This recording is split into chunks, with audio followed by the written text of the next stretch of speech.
আপনাদের মধ্যে রয়েছে। তিনি লিখিতভাবে জানিয়েছেন যে তিনি গুরুতর অসুস্থ, হৃদরোগ, উচ্চ রক্তচাপ, ডায়াবেটিস ও কিডনি জটিলতায় তিনি ভুগছেন। তার হৃদযন্ত্রে বাইপাস সার্জারি হয়েছে। ইদানিং স্বাস্থ্য পরীক্ষার অটোনমিক নিউরোপ্যাথি নামে রোগ শনাক্ত হয়েছে।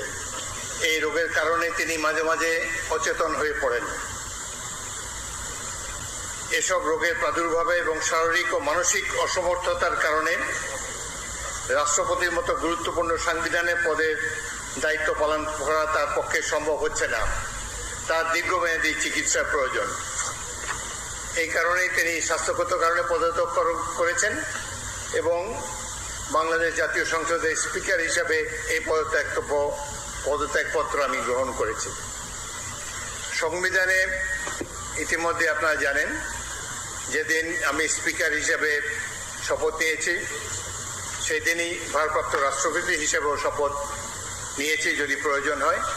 একইভাবে আমাদের ডেপুটি স্পিকার সাহেব, তিনিও যখন ডেপুটি স্পিকার হিসেবে শপথ নেন, শপথের অংশে বর্ণিত থাকে যখন বলা হবে কোনো কারণে যখন স্পিকারের চেয়ার শূন্য থাকবে তখন ডেপুটি স্পিকার স্পিকারের পদের দায়িত্ব পালন করবেন।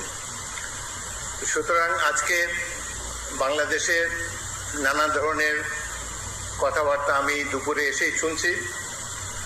দেখা গেল যে এটি প্রকৃত, তিনি শারীরিক অসামর্থ্যের কারণে পদত্যাগ করেছেন। আমি তার মঙ্গল এবং সুস্বাস্থ্য কামনা করি এবং আমার মনে হয় তিনি মাফিয়া সরকারের আমলে নির্বাচিত হলেও বর্তমানে জনগণের ভোটে যে সরকার নির্বাচিত হয়েছে তার প্রতি তিনি সমর্থন এবং শ্রদ্ধা প্রকাশ করেছেন সবসময়। আমি তার মঙ্গল কামনা করি। আপনাদের সবাইকে ধন্যবাদ। তিনি